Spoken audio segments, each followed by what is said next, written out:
Heat signature hot tips.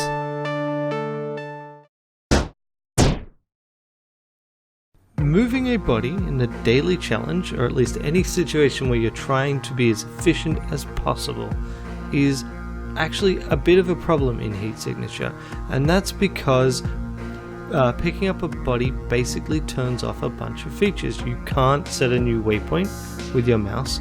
You cannot remotely pilot your ship because you can't actually access that part of the menu. Your only option is to put the body down, and as a result, any time you need to do this, you're also going to immediately lose your slipstream momentum, and you're just ultimately having a significant slowdown on how fast you can go. Until now, Dari Quill, one of the regulars on the Heat Signature Daily Challenge, has noticed a way in which you can basically maintain a menu and pilot your ship at the same time. And so the most obvious way in which you can use this is to move a body. So to do it is very simple. You just need to 1. Be right next to a body, 2. Set a waypoint using throw mode as you normally would, and then 3. Pause the game and start remotely piloting your ship. So your character will continue to move to that waypoint as you expect. But if you pause the game at any time, you will actually see the option to pick up the body is still there. And if we watch, I'll go straight to the window here, and as soon as what I can do is I need to remember to use this from the menu. You can't stop remotely piloting the ship. So you pause the game, you select pick up the body, and bam, the body teleports straight to you. I mean, it isn't a teleport in the sense that the game uses it. There's no associated sound effect.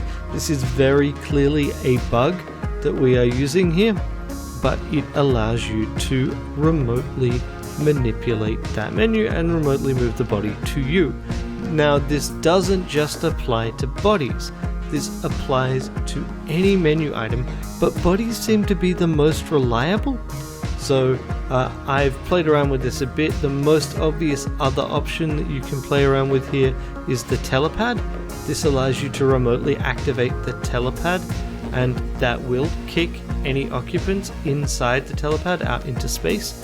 Unfortunately, during my testing here, occasionally that would just stop working, and conceivably you could also do the same thing with remotely activating or deactivating sentry guns, or remotely stealing a keycard.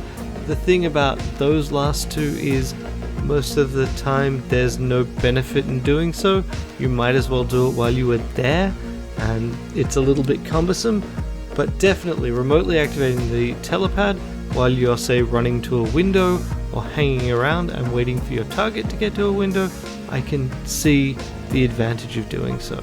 And I'm sure the community will spend more time trying to figure out exactly how that works.